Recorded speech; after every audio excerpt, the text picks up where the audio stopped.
A black family, the Johnsons, moves into a seemingly idyllic suburban neighborhood, only to face unexpected hostility from a longtime resident, Mrs. Thompson.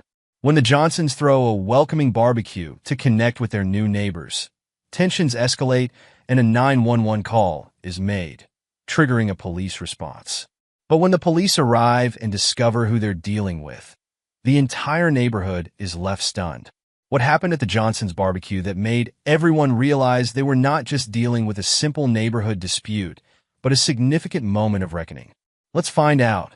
But before we dive into the story, comment below where you're watching from today. And if you enjoy this tale of community and redemption, don't forget to subscribe. The sun shone brightly over the quaint suburban neighborhood of Maplewood, casting a golden glow on the well-manicured lawns and neatly trimmed hedges.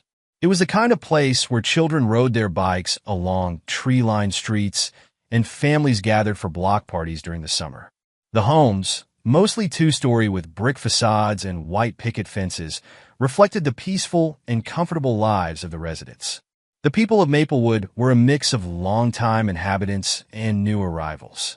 Some families had lived there for generations, while others were drawn to the area for its good schools, safe streets, and strong sense of community.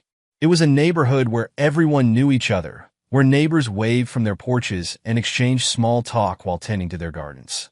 To an outsider, Maplewood seemed like an idyllic place to raise a family. But beneath the surface, not everything was as perfect as it appeared. There were unspoken tensions, particularly among those who had been there the longest. They were not fond of change, especially when it came in the form of new families who didn't quite fit their idea of what a Maplewood resident should be. This undercurrent of unease was something the Johnson family was blissfully unaware of as they pulled up to their new home on Birchwood Lane. The Johnsons were an impressive family. Michael Johnson, the father, was a tall, broad-shouldered man with a calm demeanor that belied his strength. His deep brown skin and neatly trimmed beard gave him an air of quiet authority. He had recently been appointed as the new police chief, a position that he had earned through years of hard work and dedication. His wife, Angela, was a warm and graceful woman with a welcoming smile. She was a schoolteacher, beloved by her students for her patience and kindness. Their two children, Jasmine and Kevin, were bright and full of energy.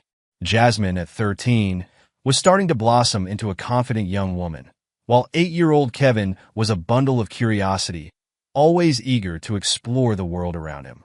The Johnsons had been searching for the perfect home for months, and when they found the house on Birchwood Lane, they knew it was the one.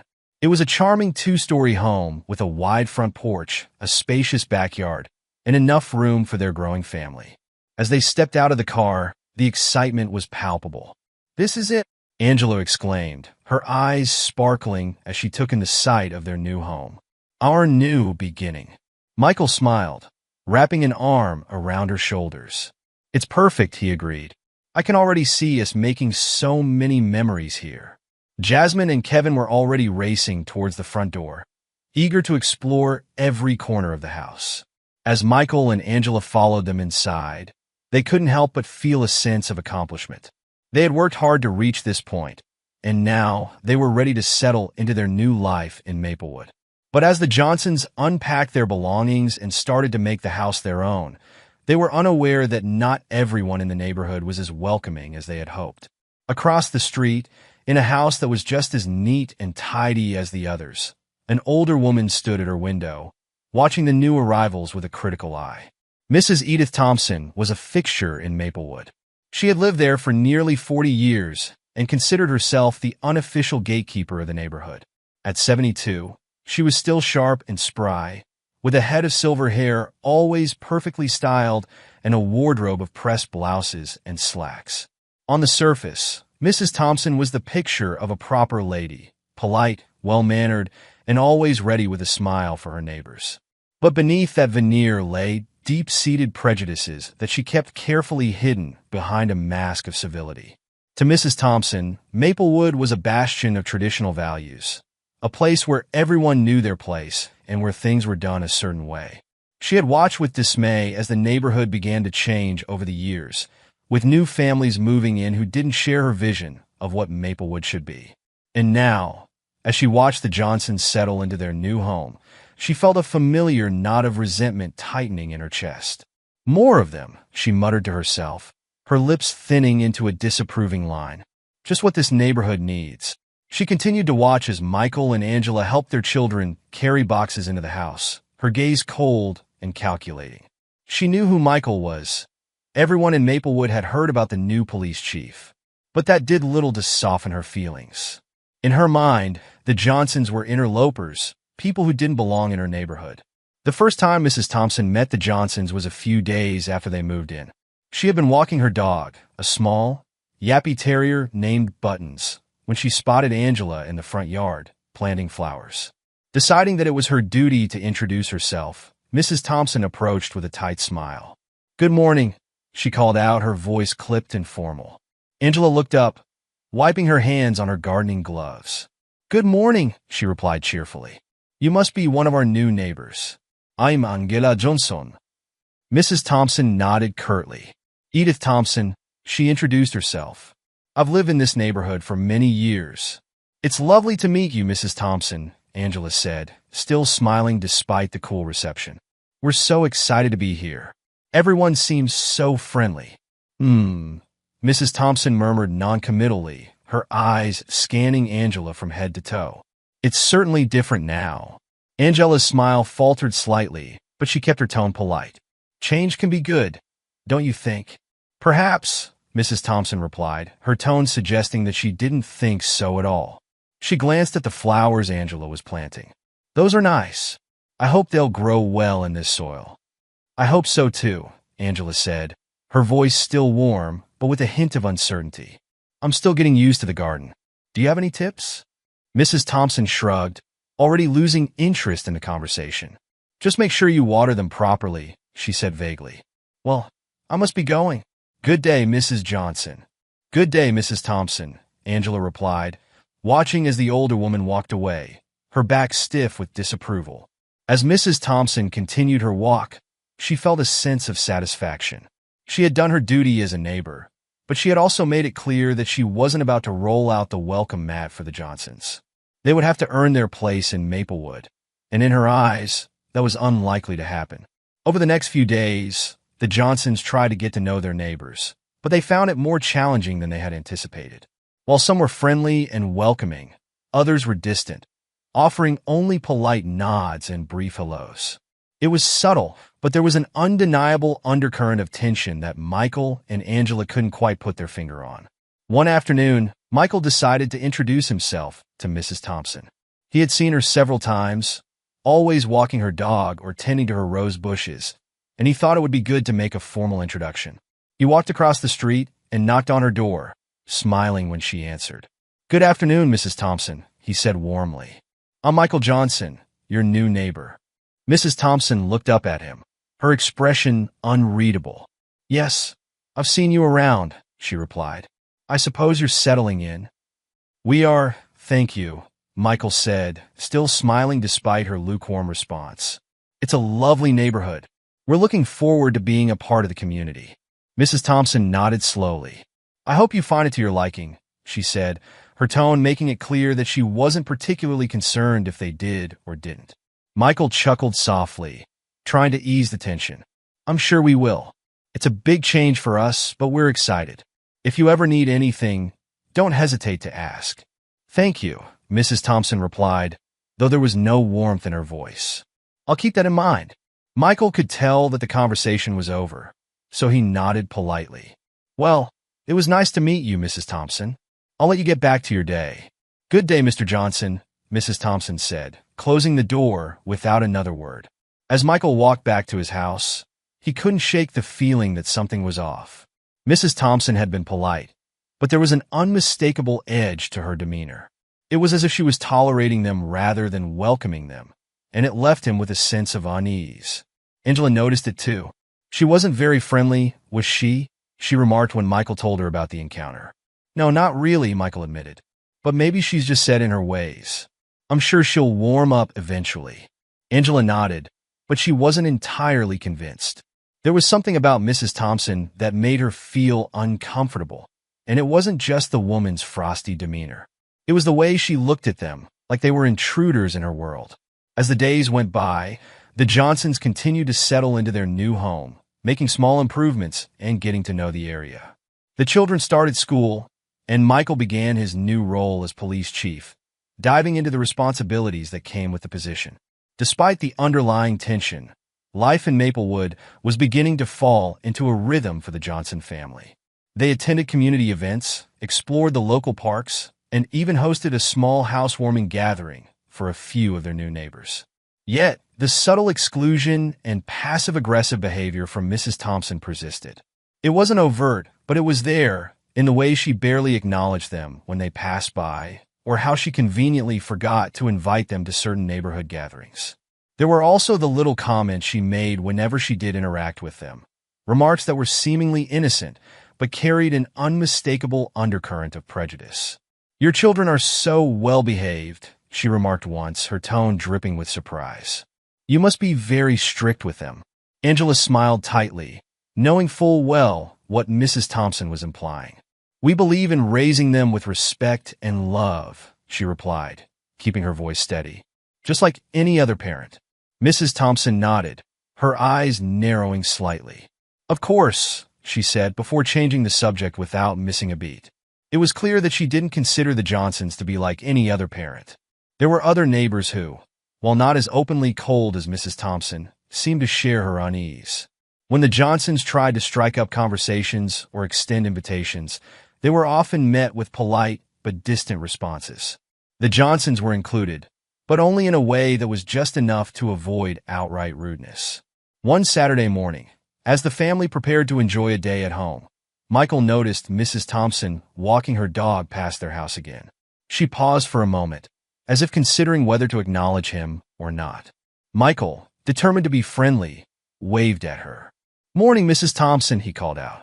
She glanced at him, her expression unreadable. "Good morning, Mr. Johnson," she replied stiffly before continuing on her way. Michael sighed as he turned back to the house where Angela was setting out breakfast. "I don't know what it is with her," he said as he sat down. "I try to be friendly, but it's like she has this wall up." Angela nodded, placing a plate of pancakes in front of Kevin. "I've noticed it too," she said. "It's more than just being set in her ways. I think she doesn't want us here. Maybe she's just not used to new people," Jasmine offered, ever the optimist. "Maybe," Michael agreed, though he wasn't entirely convinced. He'd dealt with enough people in his line of work to recognize when someone had deeper issues with him, and he had a feeling that Mrs. Thompson's problem went beyond simple discomfort with change. The neighborhood continued to reveal its true colors in small, almost imperceptible ways. The Johnsons would often overhear snippets of conversations from their neighbors that hinted at underlying prejudices. They heard about how the neighborhood used to be different or how things aren't like they used to be. It was always vague, always couched in terms that could be dismissed as nostalgia, but the Johnsons knew what was really being said. One evening, as they sat on the porch after dinner, enjoying the cool breeze, Angela brought up something that had been on her mind. "Do you ever think about what it would have been like if we'd moved somewhere else?" she asked, leaning against Michael. Michael looked out at the quiet street, the houses all darkening as the sun set. "I do," he admitted. "But we can't live our lives in fear of what other people think. We belong here just as much as anyone else." Angela nodded, though there was a hint of sadness in her eyes. "I know, but sometimes it feels like we're always going to be the outsiders." "We won't be," Michael said firmly. "This is our home now, and we're going to make it work, no matter what anyone else thinks." As time passed, the Johnsons continued to focus on building their life in Maplewood, despite the challenges.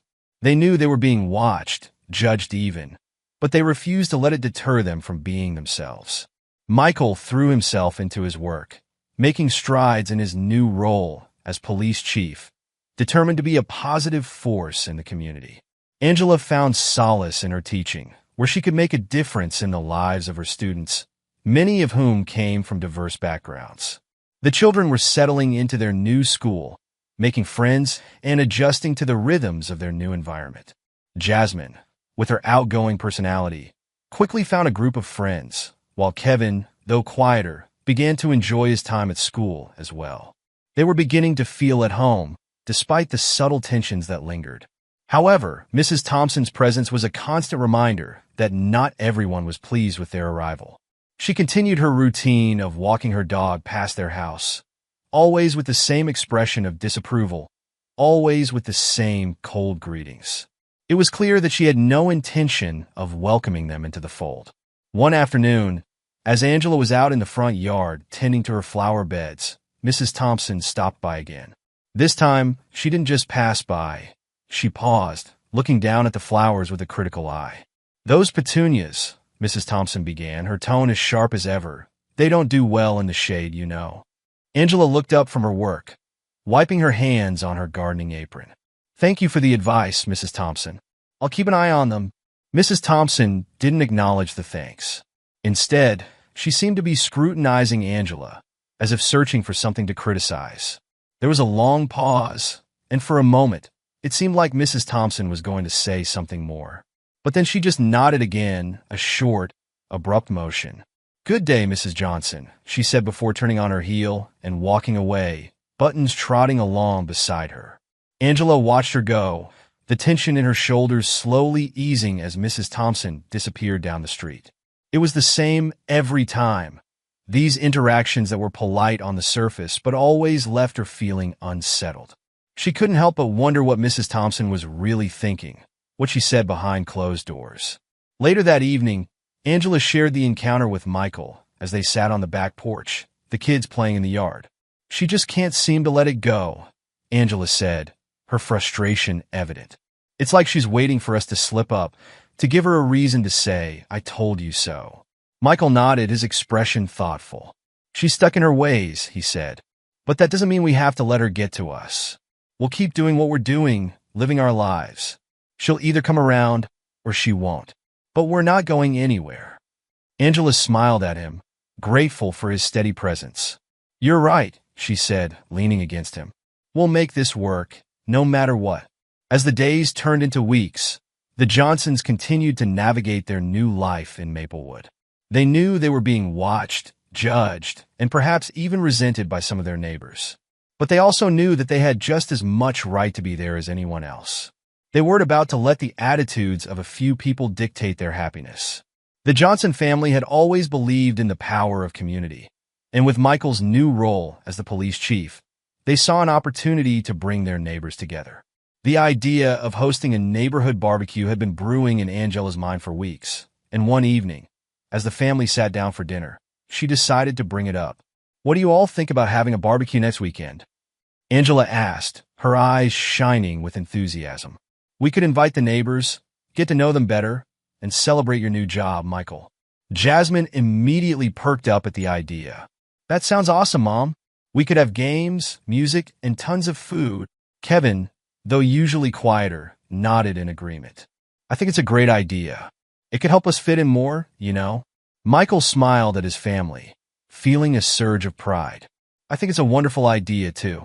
We've met a few of the neighbors, but this could be a good way to really connect with them.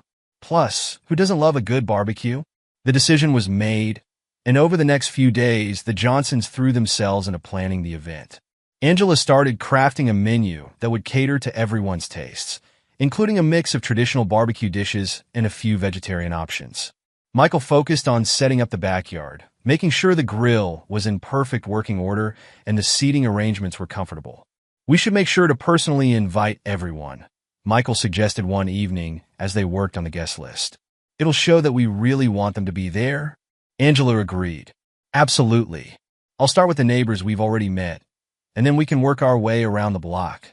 Jasmine volunteered to make colorful invitations, spending an entire afternoon cutting out shapes and decorating them with bright, cheerful designs. She was excited to play hostess, imagining how much fun it would be to have everyone in the neighborhood gathered in their backyard. As the day of the barbecue drew closer, the Johnsons began their rounds, going door to door to invite their neighbors. Most of the invitations were met with polite smiles and promises to try to attend. Some neighbors seemed genuinely interested, while others were more reserved, offering non-committal responses. When it came time to invite Mrs. Thompson, Angela decided to take the lead. She knew the older woman had been less than welcoming, but she wanted to extend the invitation nonetheless, hoping it might help thaw the ice between them. Angela walked over to Mrs. Thompson's house, Jasmine by her side, holding the brightly decorated invitation. They stood on the porch for a moment, Angela taking a deep breath before ringing the doorbell. After a brief wait, Mrs. Thompson opened the door, her expression as stern as ever. "Yes," she said, her eyes narrowing slightly as she saw who was standing there. "Good afternoon, Mrs. Thompson," Angela began with a warm smile. "We wanted to invite you to a barbecue we're hosting this weekend at our place. It's just a casual get-together, a chance to meet everyone and celebrate Michael's new role as police chief." Jasmine held out the invitation, her smile as bright as the colors she'd used to decorate it. "We hope you can make it," she said sweetly. Mrs. Thompson glanced at the invitation but made no move to take it. "A barbecue, you say?" she asked, her tone cool. "I'm not sure that's something I'd be interested in." Angela kept her smile, though she could feel the tension in the air. "We'd love to have you there. It's just a simple neighborhood gathering. We thought it might be nice for everyone to get to know each other better."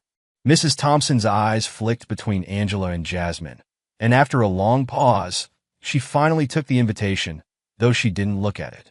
"I'll have to check my schedule," she said, her voice devoid of any real warmth. "But I wouldn't count on me being there. I'm quite busy, you know." Angela nodded, maintaining her composure. "Of course. If you can make it, we'd love to see you. If not, we understand." Mrs. Thompson gave a curt nod, then glanced down at Jasmine. "Children should be seen and not heard," she remarked, almost as an afterthought, before stepping back inside and closing the door without another word. As Angela and Jasmine walked back to their house, Jasmine looked up at her mother, her brow furrowed in confusion. "Mom, why doesn't Mrs. Thompson like us?" Angela sighed, putting an arm around her daughter's shoulders. "Some people are just set in their ways, sweetie. They don't always understand or accept new things. But that doesn't mean we shouldn't try to be kind and include them." Jasmine nodded, though she didn't fully understand. "I hope she comes," she said softly. Angela smiled down at her. "Me too, Jasmine. Me too." Back at home, Angela shared the encounter with Michael. He listened thoughtfully, his face serious. "She's not going to come," he said after a moment. "But that's not the point. We're doing the right thing by inviting her." Angela nodded. "I know. I just wish she could see that we're not here to change anything. We just want to be part of the community." Michael wrapped his arms around her, offering comfort. "We'll keep being ourselves, Angela. That's all we can do. If she doesn't want to join us, that's her choice." As the day of the barbecue approached, Mrs. Thompson found herself increasingly agitated. The very idea of the Johnsons hosting a neighborhood event felt like an affront to her sense of order. In her mind, they were outsiders who didn't belong in Maplewood, and she resented their efforts to fit in. The thought of them taking on a central role in the community only deepened her resentment. Unable to contain her frustration, Mrs. Thompson began reaching out to other longtime residents, subtly planting seeds of doubt and fear about the Johnsons. She'd start with seemingly innocent comments, but they always carried a darker undertone. "Did you hear about the barbecue the Johnsons are hosting?" she asked one neighbor during their morning walk. "It's quite a bold move, don't you think? I'm not sure they understand the kind of neighborhood this is. We've always kept things very traditional around here." The neighbor, an older woman who had lived in Maplewood for decades, nodded thoughtfully. "It does seem a bit different. I'm not sure how I feel about it." Mrs. Thompson pounced on the opportunity. "Exactly. I mean, it's fine if they want to have a little get-together, but we should be careful not to let things change too much. We've worked hard to keep this neighborhood a certain way." Her words began to spread through the community, subtly influencing the way some neighbors viewed the Johnsons. Where there had been curiosity and cautious friendliness before, there was now a sense of unease. Some began to wonder if the Johnsons would truly fit in, or if they were going to disrupt the delicate balance of their close-knit community. As the day of the barbecue drew near, Mrs. Thompson became more and more convinced that the Johnsons were a threat to everything she held dear. She couldn't stand the thought of them winning over the neighborhood, becoming a part of the fabric of Maplewood. To her, they represented change, and change was something she could not tolerate. On the morning of the barbecue, the Johnsons were busy with final preparations. The backyard was set up with tables and chairs, a grill station, and a buffet table laden with food. Angela had outdone herself, preparing a feast that included burgers, hot dogs, grilled vegetables, salads, and a variety of desserts. Michael was at the grill, flipping burgers and checking the temperature of the ribs that had been slow cooking since dawn. Jasmine and Kevin were setting up a game area with bean bags and a small inflatable pool for the younger kids. The atmosphere was one of excitement and anticipation. As the first guests began to arrive, the Johnsons greeted them warmly, offering drinks and encouraging them to make themselves at home. A few neighbors showed up, bringing dishes to share and complimenting the setup. They chatted with Michael and Angela, getting to know them better and gradually easing into the festive spirit. But for every neighbor who attended, there were others who stayed away, influenced by Mrs. Thompson's whispered warnings. Some cited other commitments, while others simply didn't show up without any explanation. The Johnsons noticed the absences, but they didn't let it dampen their spirits. They were determined to make the best of the day and enjoy the company of those who had come. Mrs. Thompson, true to her word, did not attend. Instead, she watched the barbecue unfold from the safety of her living room, peering out through the lace curtains that framed her front window. Her eyes narrowed as she saw the mix of people gathered in the Johnsons' backyard. Young and old, black and white, families with children, and even a few single professionals. The sight of the diverse crowd only fueled her anger. To her, it was a clear sign that the neighborhood was changing in ways she couldn't accept. The laughter, the music, the smell of grilling food, it all grated on her nerves, a stark reminder that the Johnsons were different, and that difference was being embraced by some of her neighbors. She couldn't understand how they could be so easily swayed, how they could overlook the Johnsons' obvious differences and welcome them into the community. It felt like a betrayal, a violation of everything Maplewood had always stood for in her mind. As the afternoon wore on, Mrs. Thompson's frustration grew. She paced her living room, occasionally glancing out the window, each glance only heightening her sense of isolation. She wanted nothing more than for the barbecue to be over, for the noise to stop, for everything to go back to the way it had been before the Johnsons moved in. But the laughter and music continued, the sound of clinking glasses and children's voices carrying through the air. The Johnsons were hosting their barbecue with warmth and hospitality, unaware of the storm brewing in Mrs. Thompson's heart.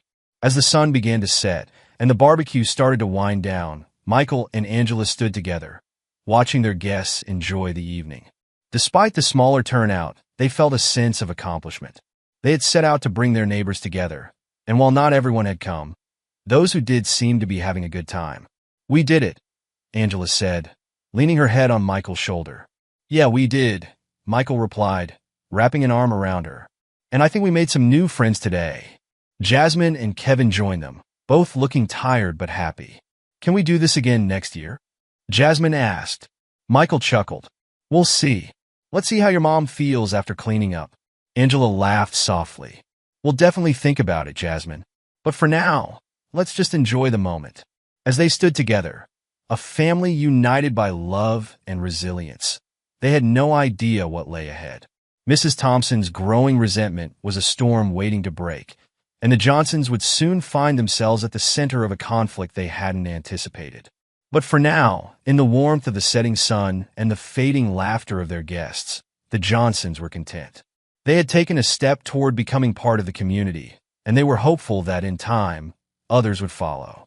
Mrs. Edith Thompson sat by her window, staring at the Johnsons' backyard, her eyes narrowing at the sight of their barbecue continuing well into the evening. She had watched as their guests arrived, listened as laughter and music filled the air, and witnessed a few neighbors mingling with the new family. Every moment of it gnawed at her. The Johnsons, in her mind, were intruders, and the idea that they were being embraced by the community infuriated her. She huffed, crossing her arms tightly across her chest, her foot tapping impatiently against the hardwood floor. How could they be so brazen? How could they think they could just come in, throw a big party, and act like they belonged? The thought of them feeling comfortable in her neighborhood made her blood boil. It was time to put a stop to this. Mrs. Thompson picked up her phone, her hand trembling slightly, and dialed 911. Her breath quickened as she listened to the line ring, each second stretching longer than the last. 911. What's your emergency? The dispatcher's voice came through, calm and professional. Mrs. Thompson swallowed, then began, her voice laced with feigned concern. Yes, hello. I'd like to report a disturbance, she said, her words carefully chosen. There's a lot of noise coming from my neighbor's house. It's been going on for hours now. I'm worried something might be wrong. The dispatcher responded with a few routine questions, and Mrs. Thompson answered them all, making sure to paint the picture she wanted the police to see. She spoke of loud music, shouting, and what she described as suspicious behavior. She even hinted at possible illegal activity, her tone dropping to a whisper as if she feared being overheard. They're new to the neighborhood, she added, as if that explained everything. I don't know who all these people are, and I'm concerned for our safety. The dispatcher assured her that officers would be sent to check out the situation and ended the call. Mrs. Thompson hung up the phone, a twisted sense of satisfaction settling over her. In her mind, she had done the right thing. She had taken a stand to protect her neighborhood from these unwanted outsiders. She had no doubt that once the police arrived, they would take care of the problem. She returned to her post by the window, her gaze fixed on the Johnsons' house. The barbecue was still in full swing, the sound of laughter and conversation drifting over to her. She sneered at the sight, imagining the moment when the police would arrive, lights flashing, and shut it all down. Meanwhile, in the Johnsons' backyard, Michael and Angela were enjoying the evening with their guests. The barbecue had been a success, and the atmosphere was warm and relaxed. A few neighbors who had attended were deep in conversation with Michael, talking about his new role as police chief and getting to know him on a personal level. Others were mingling with Angela, who was sharing stories about their move and their hopes for settling into the community. Jasmine and Kevin were playing with a few of the neighborhood kids, their laughter filling the air. The smell of grilled food lingered, mixing with the sweet scent of jasmine flowers that Angela had planted along the fence. It was a perfect evening, and the Johnsons felt a sense of belonging that they had longed for since moving in. Angela glanced over at Michael, smiling as she saw him laughing with one of the neighbors. She felt a surge of pride seeing her husband in his element, connecting with people and making them feel at ease.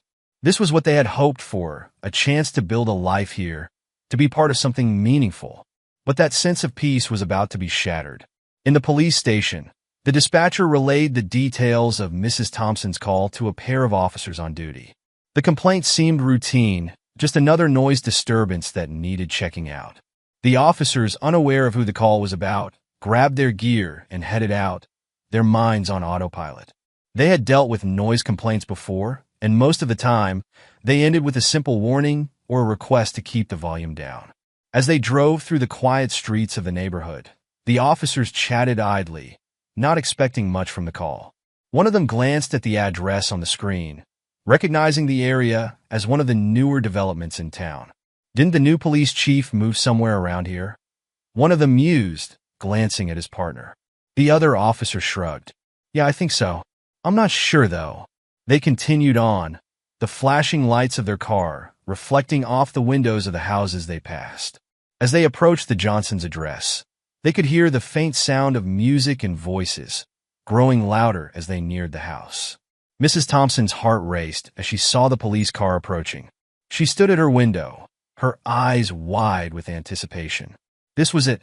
This was the moment when the Johnsons would be put in their place. She could almost picture it. The officers walking into the backyard, the shocked expressions on the faces of the Johnsons and their guests, the silence that would follow as everyone realized they had overstepped their bounds. She could hardly contain her excitement as she watched the police car pull up to the curb in front of the Johnsons' house. The officers got out, their expressions neutral, and began walking up the driveway.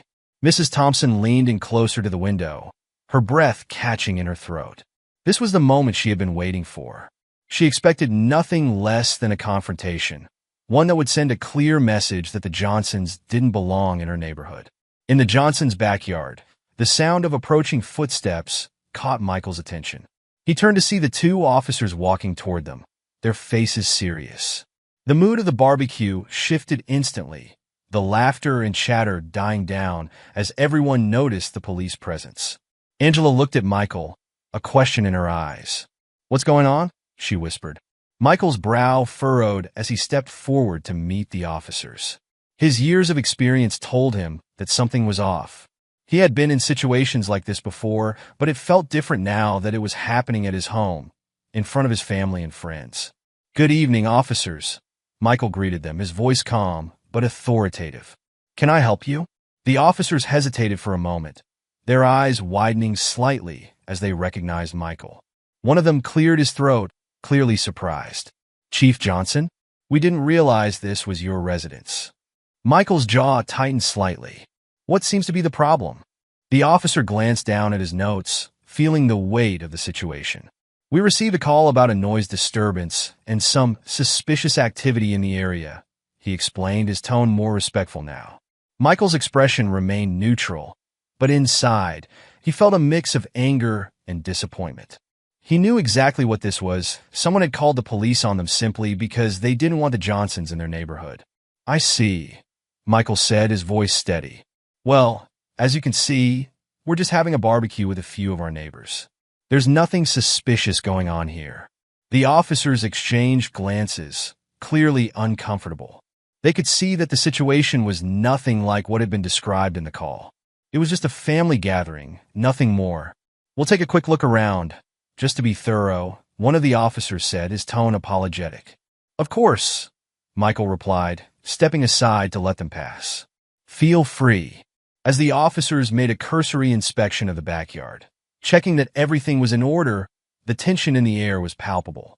The Johnsons' guests watched in silence, their earlier cheer replaced by a sense of unease.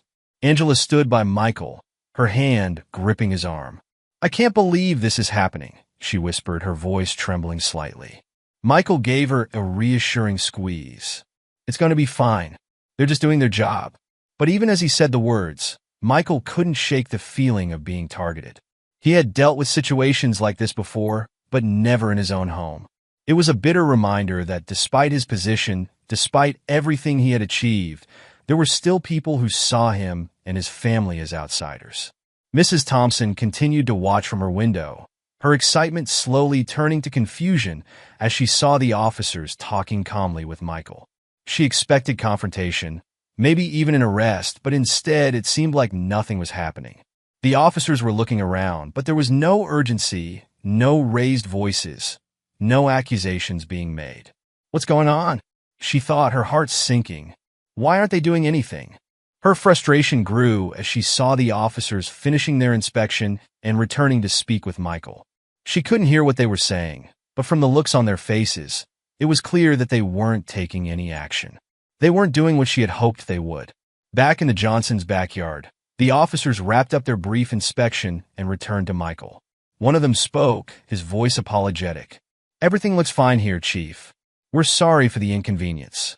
It looks like this was just a misunderstanding." Michael nodded, keeping his emotions in check. "No problem, officers. I appreciate you checking in. Have a good evening." The officers nodded in return, their expressions a mix of respect and embarrassment, before turning to leave.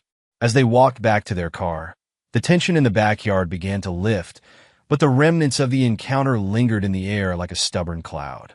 Angela exhaled a breath she hadn't realized she was holding. "I can't believe someone called the police on us," she murmured, her voice tinged with disbelief and hurt. Michael pulled her close, resting his chin on her head. "I can," he said quietly, the weight of reality pressing down on him. He had always known that being in law enforcement wouldn't shield him or his family from prejudice. It was a harsh truth he had hoped his children wouldn't have to learn so soon, but here they were. Around them, the guests began to relax again, though the atmosphere had undoubtedly changed. Conversations resumed, but they were quieter, more subdued. The children, sensing the shift in mood, stayed closer to their parents. Jasmine and Kevin, who had been playing near the fence, approached their parents with questioning eyes. "Daddy, why were the police here?" Kevin asked, his voice small. Michael knelt down to his son's level, forcing a reassuring smile. "It's okay, buddy. Someone made a mistake and the police just came to check things out. Everything's fine. But why would someone call the police?"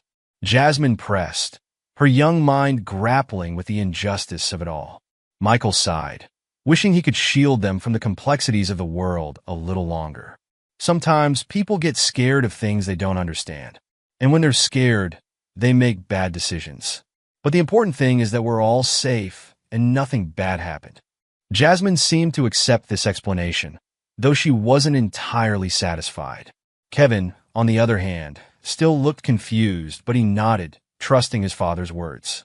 Angela bent down and kissed their heads. "Why don't you two go play with your friends? Everything's fine now."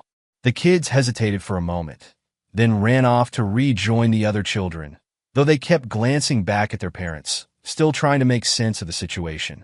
Across the street, Mrs. Thompson's hands clenched in a fist as she watched the police car pull away without incident. Her frustration was palpable, her face flushed with a mix of anger and confusion. How could this have gone so wrong? She had expected the police to handle the situation, to show the Johnsons that they couldn't just come into her neighborhood and act like they owned the place. But instead, the officers had left without so much as a reprimand. She felt a pang of fear as she realized that her plan had backfired. The Johnsons had not been intimidated. If anything, they might now see her as the one who was out of place. Panic began to creep into her thoughts. What if they figured out it was her who made the call? What if the other neighbors started to side with them against her? Mrs. Thompson paced her living room, her mind racing. She had to do something, but what? How could she regain control of the situation? Her thoughts were a jumble of fear, resentment, and the nagging realization that perhaps she had underestimated the Johnsons.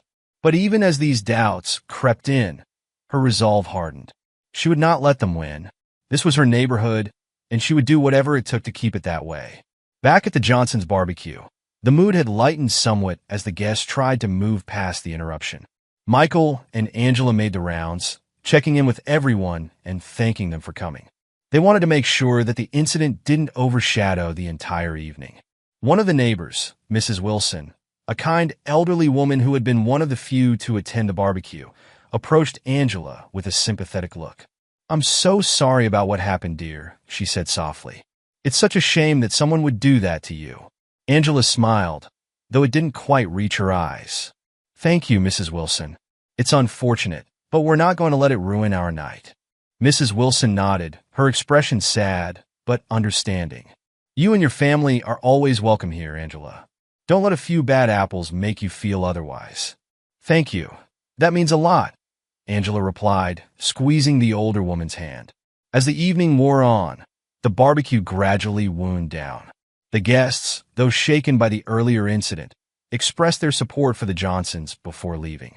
Many of them offered words of encouragement and promised to stand by the family in the future. By the time the last guest had left, the Johnsons were alone in their backyard. The remains of the barbecue were scattered around. Empty plates, glasses, and the lingering smell of grilled food. The sky was dark now, the stars twinkling above them, but the warmth of the earlier festivities had cooled. Michael and Angela sat down at the patio table, both feeling the weight of the evening settling over them. The children had gone inside, tired from the day's events, and the house was quiet. "What a night," Angela said softly, breaking the silence. Michael nodded, his thoughts still on the encounter with the police. "I knew this wasn't going to be easy, but I didn't expect something like this to happen so soon." Angela looked at him, her eyes filled with a mix of sadness and determination. "Do you think this is just the beginning?" Michael considered her question, his mind racing with possibilities. "I don't know, but I do know that we're not going anywhere. We belong here just as much as anyone else." Angela reached across the table and took his hand. "We'll get through this, Michael. Together." He squeezed her hand, grateful for her strength. "Yeah, we will." For a moment, they sat in silence, taking comfort in each other's presence. The night air was cool, and the stars above seemed to shine a little brighter as they held on to the hope that things would get better. But deep down, they both knew that the road ahead wouldn't be easy. Mrs. Thompson's actions had revealed an undercurrent of prejudice that wouldn't disappear overnight. There would be more challenges, more moments where they would have to stand up for themselves and their right to be a part of this community. But the Johnsons were no strangers to adversity. They had faced challenges before, and they would face them again.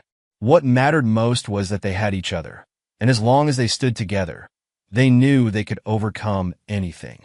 As the night drew to a close, Michael and Angela got up and began to clean up the remnants of the barbecue.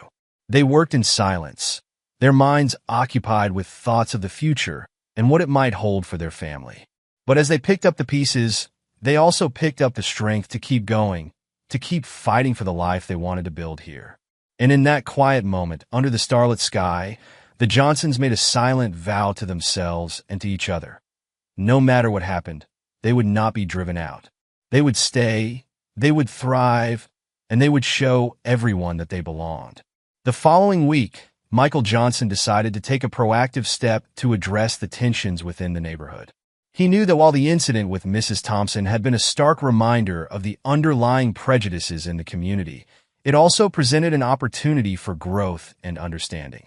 To that end, he organized a community meeting at the local recreation center, hoping to foster dialogue and build bridges.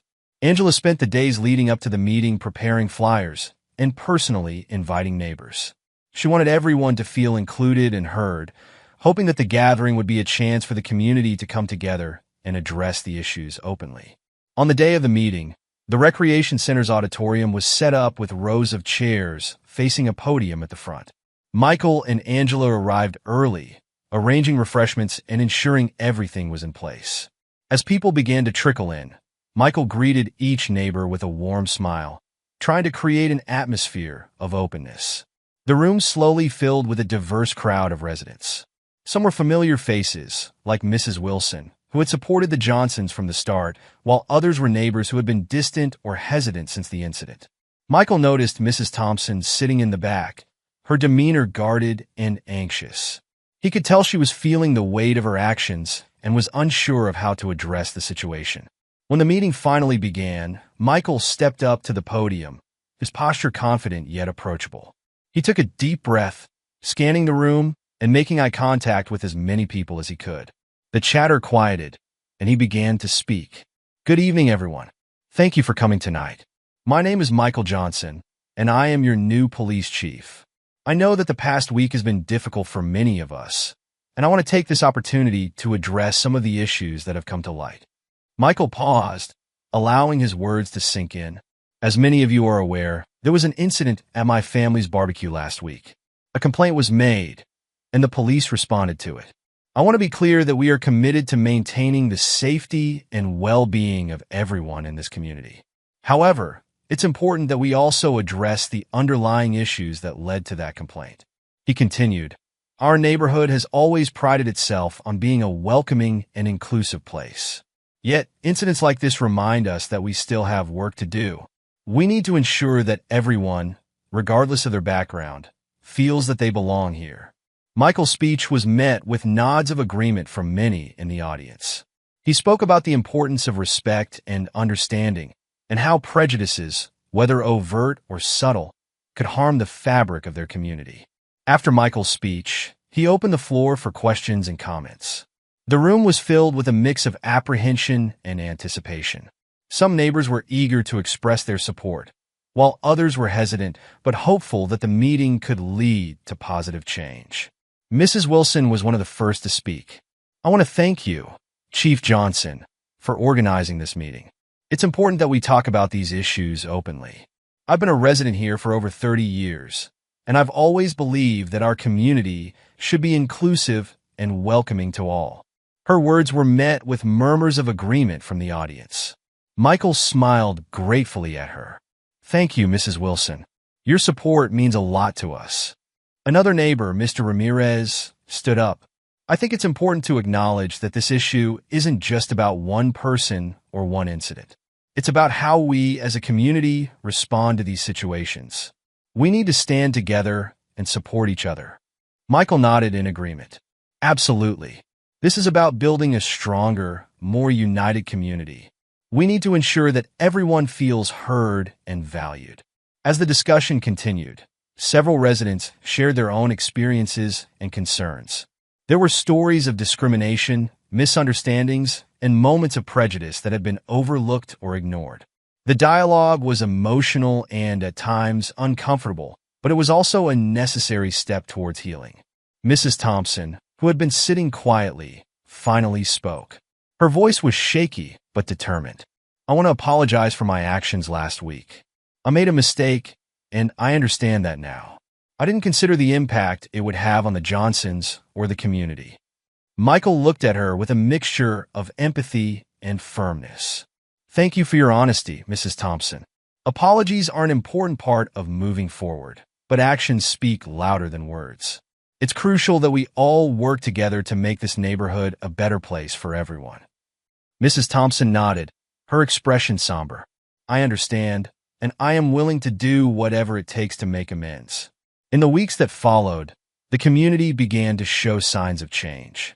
The meeting had sparked a renewed sense of unity and commitment among many residents. Michael and Angela continued to engage with their neighbors, organizing additional events and activities designed to foster connections and promote inclusivity.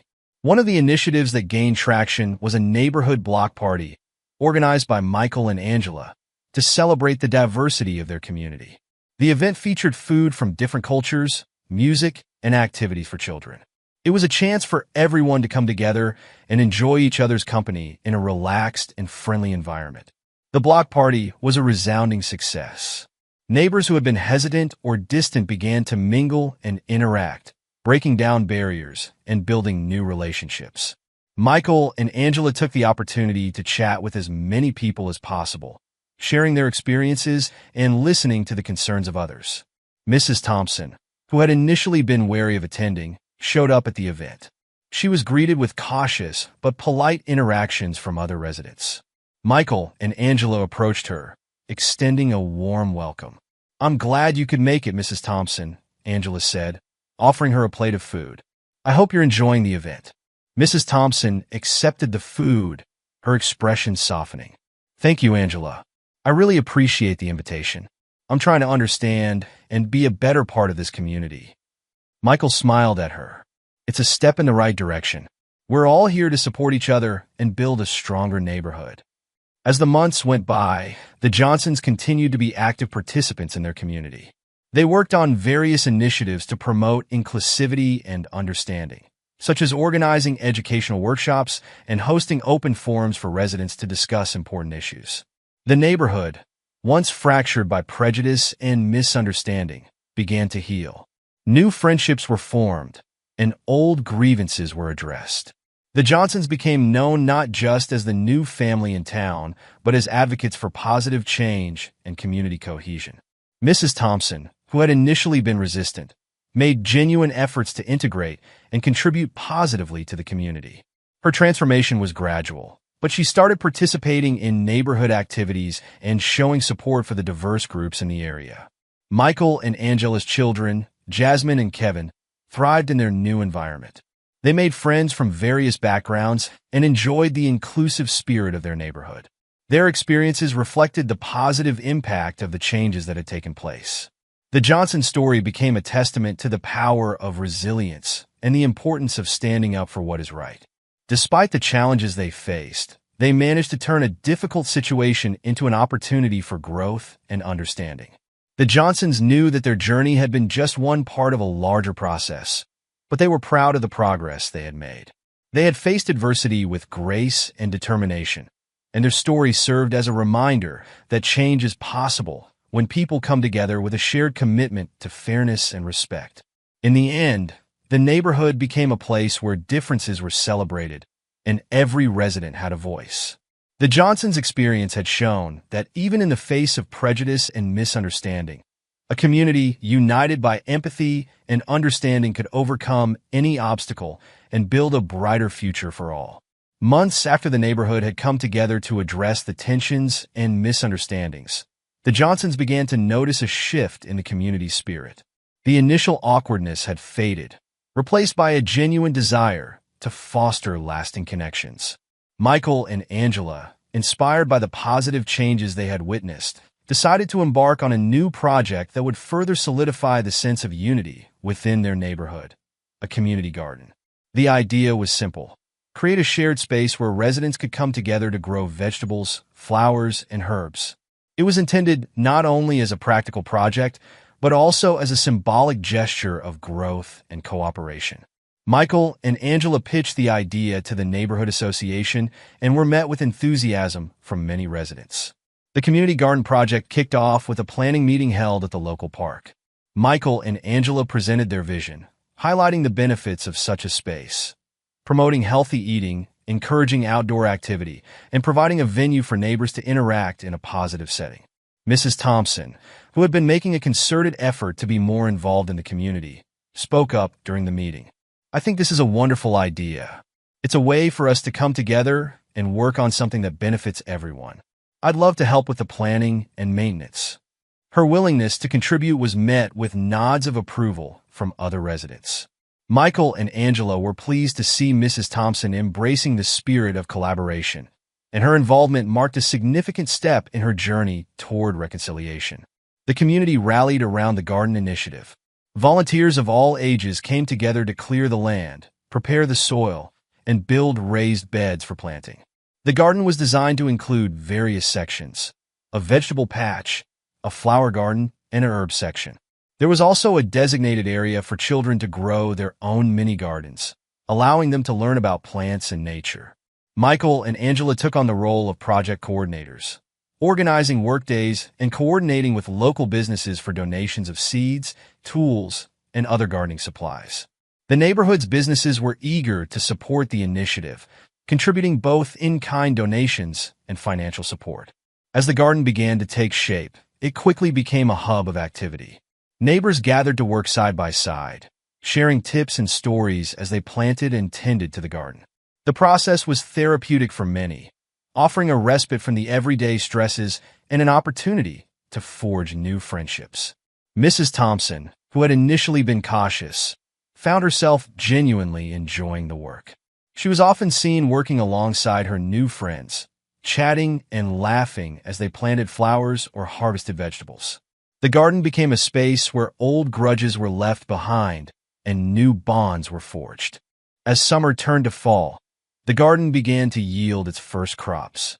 The neighborhood planned a harvest festival to celebrate their achievements and to showcase the fruits of their labor. The event was set to be a community-wide celebration, with booths featuring produce from the garden, homemade jams and preserves, and even a small farmer's market with goods from local vendors. The festival was held in the same park where the garden had been conceived.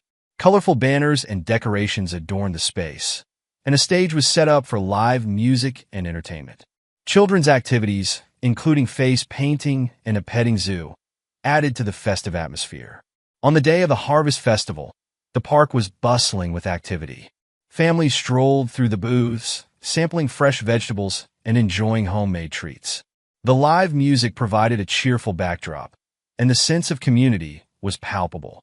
Michael and Angela walked through the crowd, greeting neighbors and enjoying the lively atmosphere.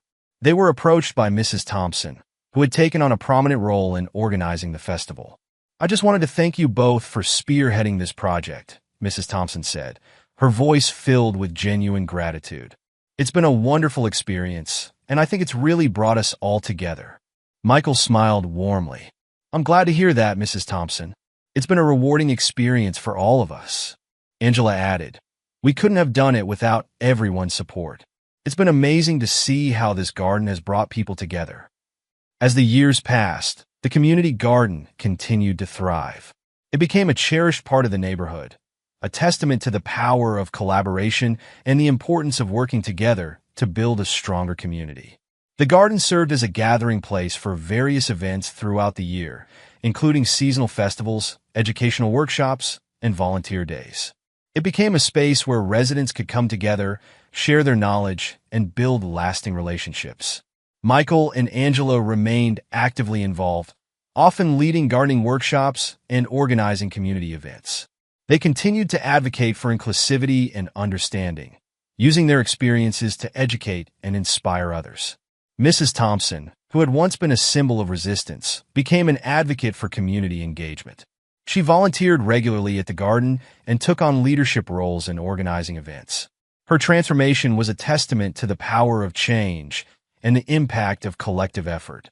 The Johnsons' children, Jasmine and Kevin, grew up with a deep appreciation for the values of community and cooperation. They actively participated in the garden, helping with planting and harvesting, and learning the importance of giving back. The neighborhood, once divided by prejudice and misunderstanding, had evolved into a model of inclusivity and unity. The garden stood as a symbol of the positive changes that could be achieved when people came together with a shared vision and a commitment to making their community a better place. As Michael and Angela looked back on their journey, they felt a profound sense of accomplishment. They had faced significant challenges, but through perseverance and a commitment to fostering understanding, they had helped to transform their neighborhood. The garden had not only provided a space for residents to grow food and enjoy each other's company, but it also served as a catalyst for personal growth and community healing. The initial tensions and conflicts had given way to a more inclusive and supportive environment, where everyone felt valued and respected. Michael and Angela knew that the journey was ongoing and that there would always be work to do to maintain and build upon the progress they had made. But they were confident that the lessons learned and the relationships forged would continue to guide them as they worked towards a better future for their community. As they walked through the garden, surrounded by the vibrant colors of blooming flowers and the rich scent of fresh herbs, Michael and Angela felt a deep sense of pride. They had faced adversity with resilience and grace, and their efforts had paved the way for a brighter and more inclusive future. The Johnson story was one of hope and transformation, a reminder that change is possible when people come together with a shared commitment to understanding and respect. The community garden, with its lush greenery and thriving plants, stood as a lasting testament to the power of unity and the strength of a community bound by common values. In the end, the neighborhood had not only grown as a community, but had also cultivated a sense of belonging and inclusivity that would endure for years to come. The Johnsons had helped to sow the seeds of change, and their efforts had blossomed into a flourishing and vibrant community where everyone had a place and a voice. What would you have done if you were in Michael and Angela's position and faced such unexpected hostility from a neighbor? Would you have responded with grace and unity, or would you have hesitated? If you enjoyed this story of community, resilience, and reconciliation, please consider subscribing to my channel. I put a lot of effort into creating these impactful narratives, and your support truly means the world to me. Thank you for being a part of this journey.